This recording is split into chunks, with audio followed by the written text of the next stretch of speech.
Take off the covers that I just fitted on here, and I'm going to paint all the 2x4s under here black to go back to the type it is if anybody's curious.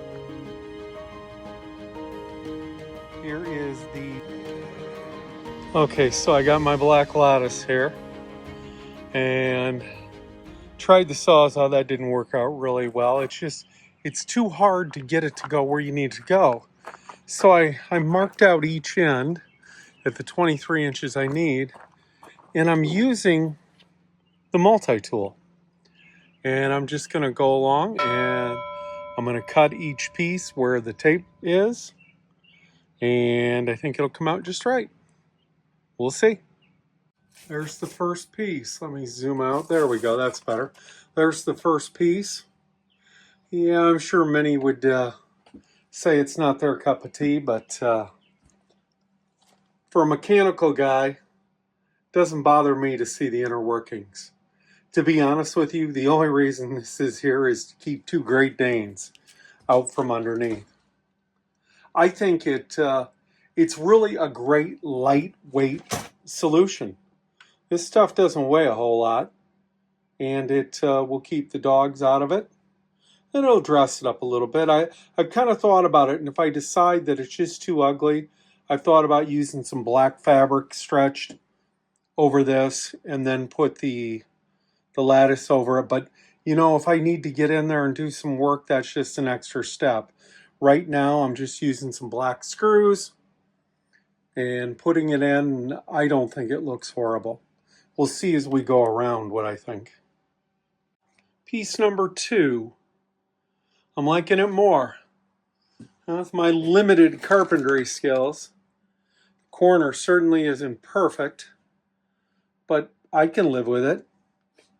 And again, at the very least, I probably got to paint all the 2x4s black under this to hide it. But that's a project for a long camp out. Pull these off and to throw some paint on it. Set there on a nice cool day and slop on some paint and put them back up. So yeah, I'm kind of liking it. And like I said, it really doesn't bother me that I can see any of the plumbing at all. It doesn't bother me anyway. All right, we'll continue around. See if I've got another piece that'll work out of that 4x8 sheet, or whether I'm going to have to buy another sheet. It sure would be nice to make that last sheet work somehow. So there you have it. Nothing that would go on the cover or even in Better Cargo Trailers and Gardens.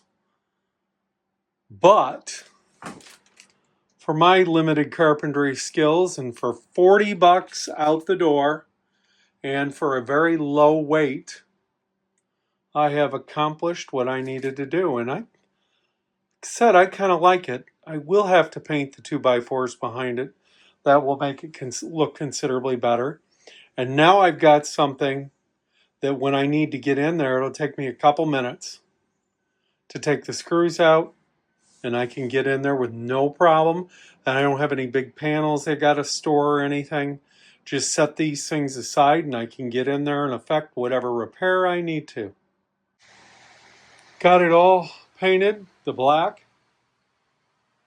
A lot of taping off. A lot of black to paint too, but got it all painted up. And now when the lattice goes over the top of it, it ought to look a lot better. Won't see that sticking out as much. All done. Got the black painted in the background and put it back up, and I think it actually looks pretty amazing, I gotta tell you. And again, lightweight, not a lot to it, not really expensive. And a lot of people probably don't like the fact you can see the utility part under it, but don't mind it at all. It's part of the inner workings.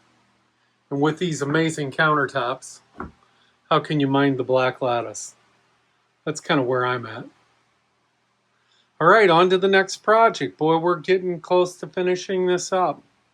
Not a whole lot more. And the next project is going to be the doors that go here. I'll come back and I'll let you know what I got cooking for that. Okay, so now I'm really out of my comfort zone, but I think I can make this work. So I've got this aluminum track that mounts on the floor. Then I got the aluminum track that mounts under here. And I've made my test, just a piece of 1/4 inch here, my test. So like any of these doors, you lift out and it comes out, or you can put it in. Oops, sorry about that. Drop it in the slot, and now you got a sliding door. Of course, this is just a test panel and I'm giving it a try, but I think that's going to work. But like I said, I am seriously out of my comfort zone here. Never done anything like this in my life. Got the track down, our one little test piece in there. Of course, the bad part is on the back of the track. I had to get screws in there, and I set them down in as far as I could, but it just wasn't far enough. So when you drag the door across, it hangs up on the screws, but it will go across. Whoop, I just jumped the track there up to the front one. Anyway, always fun to do things one-handed like that. So there's the fly in the ointment. The reason I couldn't get that door to slide, I forgot about that. I have this big choker cable in here to protect my EcoFlows so nobody, if they ever got in, they didn't run away with them. So that's what was pushing my door out and wouldn't allow me to slide by it. So that's no big deal. I can handle that. But nevertheless, like I said, I think this will work. And of course, those won't be permanent. So we got our Tiger Ply, Australian plywood out here. And we've ripped it down. First step. And now I'm going to rip it into the door sections. I'm going to take the 8-foot and divide it into 4 and have 4 equal sections for the doors. I think it's just a beautiful plywood here. There we go. Just gorgeous. All right, so I've got it marked out in 4 even pieces at 24. Believe it or not, this plywood was 96 inches exact. Really surprised me. And to go back to the type it is, if anybody's curious, here is the label on it. This is 7-ply plywood. I don't know if you can see that. 7 plies in 1/4 inch. And it is just gorgeous. So now I'm pulling each panel out and I'm doing a little sanding on them. Get these, even though I use the fine 40 tooth blade, I still got a little chipping. So I'm going to sand all these down around the edges, a little bit, clean them up. But all in all, I'm really happy with the way this looks. And I think they're going to be great. I love the fact that they are so easily removable when I need to take power stations in and out. And on the road, there's only 2 of them I'd ever really need to get to. And that would be the one where the fuse panel is, on the forward side, and on the rear side where the breakers are for solar.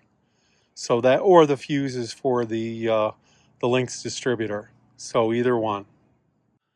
So I gotta tell you, out of all the projects I've done so far, this one I might be the most proud of. Because I really had no plan or design to do anything like this. This has been as the project went on, I kept doing I know I need to do something there. What am I going to do? What am I going to do? I know I couldn't do lattice there. Lattice wouldn't support itself and just wouldn't look right. And I had looked at this track time and time again, and all I could find was plastic track. Then I finally found this aluminum track and wasn't sure how it'd work. And now I'm not going to say this this is not something you would want to have in a shelf or cabinet you needed to open a lot. They do slide. They don't slide the easiest, but they do slide without a doubt.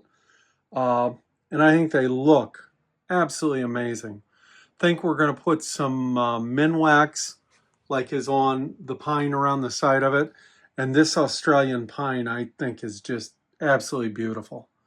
So I think I am going to drill some finger holes in it to be able to open and close it. But there we go. I got them all sanded, got them in, and I think they look pretty good.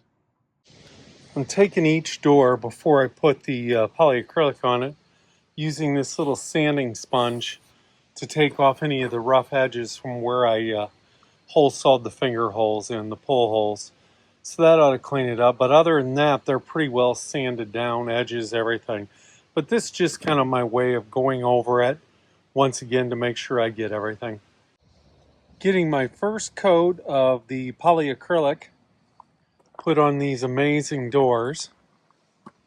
So I'm looking forward to see what these are going to look like. But got a fairly nice day today, partly sunny, low 80s.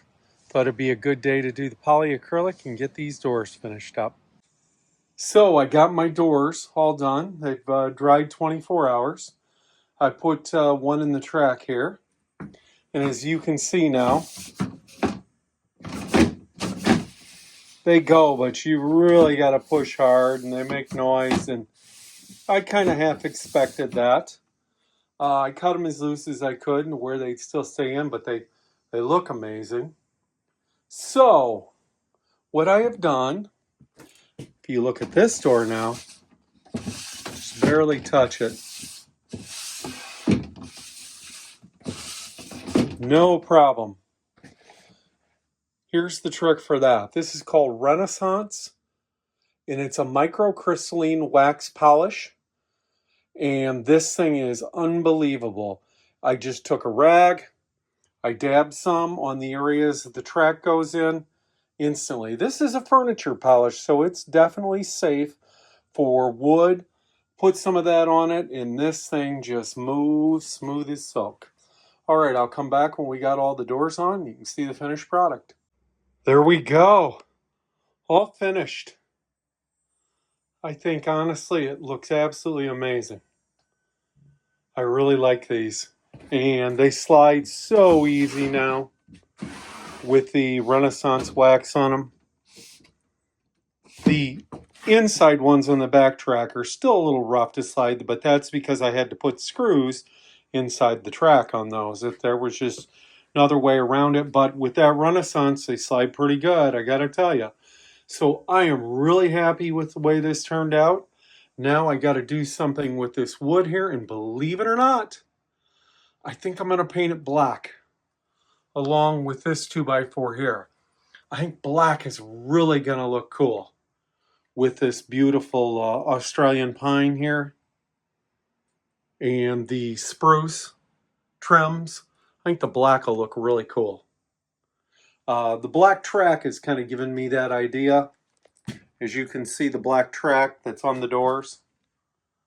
But I think that's the route I am gonna go. I may start painting and change my mind. I hope not, but yeah, I'm really happy with these. This will be a great way to cover this electrical area. And when I'm not in transit or need to make sure I'm getting some cooling, I just open the two ends and there we go. We got airflow. Now, if I decide that I need to get more airflow, I've thought about using one of the inputs on the Servo GX and then firing one of the relays to start a fan to get some air blowing through here. I may still do this. I already do have a temperature sensor inside this small electrical area. I've just basically been using that as the trailer temperature in general. But I may get another one and locate the other one out here a little bit more in the space. Then I'll monitor the temperature inside there and have a fan if I need to turn on a fan. Well, that looks better with it all black. I kind of like that. Not perfect, but it really kind of sets off the pine doors with the black, and it just looks a little more elegant. Again, not that aesthetics are everything to me, but didn't cost a whole lot and didn't weigh a whole lot to make it happen, so I like it. Well, it's a morning of odds and ends here. Over here in the shower area, I've gone ahead and I've added a switch, little lighted switch for the shower pump. And I just simply added the wires over and intercepted the circuit over here at the fuse panel. So now I won't have to drop back here to put a fuse in it for my trips. I just go ahead and hit the button. Oh boy, getting this cleaned up is going to be one of the next things that I need to take care of. And I do have some storage that I purchased for that, some boxes, etc. So be getting all this cleaned up soon. Got another test camping trip coming soon. Along with that, going to be putting some more of the corner moldings on today where I can, getting some of that cleaned up. Corner moldings glued up. And as I said earlier, switch for the shower pump. And I've got the towel hooks in. I didn't want a towel bar because I felt you'd be banging on it coming through here. So to me, the towel hooks were the easiest thing. There's a place here for 6 towels. I think that's more than enough. So I'm going to go with that and say I like that a lot better. Got a coat hook put up right by the door, right along with many other finishing touches I'm getting here right before this second test camp. Now you may notice it's not black, it's not gray. White doesn't really match really well. But this is part of that whole reuse thing because I'm old. I've had this brand new laying around the house in the package for about 10 years. I got it on a clearance at a home improvement store years ago. Now, if it bothers me enough, maybe I'll remove all these hooks and paint that black or gray. But for now, I think it's just fine and it serves the purpose. It's a nice one. 4 hooks. I have to see how it works with the fire extinguisher down here though. If the coats are too long and it interferes, might have to move the extinguisher. I don't know if I'll put it over here. We're just going to have to wait and see. I think I've got it high enough to where for most things it's not going to interfere at all with the fire extinguisher, but we'll see. So this morning what I'm going to try to do is I'm going to try to make a screen frame by using the piece that I cut out of the blocking. I'm going to see if I can tape it on and draw around it and see if I can make a frame with a screen. So when I'm using this air conditioner / heater, I'm not drawing a bunch of bugs into it. I would have thought that that would have been thought out in the design process of these things, but I'm not so sure it is. And you know, my first test camping trip at the dunes, boy, there were a lot of mosquitoes, and I don't know how many of them I might have drawn in. I may have to drill a hole, though, for the condensate hose. I'll see what I come up with on that. So I've gone ahead and I just taped it up and I drew out what I think is about the right spot to cut it. Got really lucky with my pilot hole there. It's barely in it. But I'm going to cut it out here with the jigsaw and then we'll try to dry fit it and see if it works. And then what we'll do, if it works, then we'll cut a frame in and around to attach screen. That way this will be screened in then and I won't have a bug problem getting into my AC unit. And there we go. There is our frame for our screen. I think I may want to put a divider in here too to try to keep the airstreams divided a little bit. maybe even a divider with a something pushing down or something. I'll have to take a look at that. But this will definitely work for the screen. And like I said, got this hole ended up, my pilot hole from when I initially cut this in, ended up really is kind of being a plus. Let's see if I can get this back in. There. It goes in tight, which is what I want, but I can use this hole here to actually pull it out. So it worked pretty good. Just to get some screen now and get it screened, and it'll be a done deal. As you can see, I've got a little divider in there, and I was going to make it out of sheet metal, but I went ahead and I used duck board. I was at the home improvement store and they had duck board. You know, my fear with the sheet metal, eventually it would have really rusted, especially with all that humidity. Then I found duck board and I used a really good 3M duct tape. Covered the parts in duct tape. I've got it going up the sides, and then stapled the screen in place on my frame, and I used that same 3M duct tape then to finish it off. So yeah, of course I have to close it to open the door. So I still got my little finger hole here. And it's a little hard with one hand to show you. Isn't that always the way it is when you're filming? But you'll have to take my word for it. It comes out fairly easy. And then it actually comes out easier than what it goes in. So again, my piece of duck board in here, just went ahead on the bottom side and put some screws in it. So yeah, that's going to work out really nice, I think. I'll get that separation I need. The only thing I still need to do with it, which I learned on my first night of camping, is I still may need to put a rain shield on this. I haven't decided how I'm going to do that. If anybody has any clues, any ideas on a rain shield that I could just take on and off, because obviously I don't want to go down the road with something up here because I'm going to end up ripping it off. So if anybody's got any ideas, leave it in the comments. I've got some kind of ideas, but again, how do I attach it and then take it off easily for when it's raining? All right, I think that kind of finishes that project up.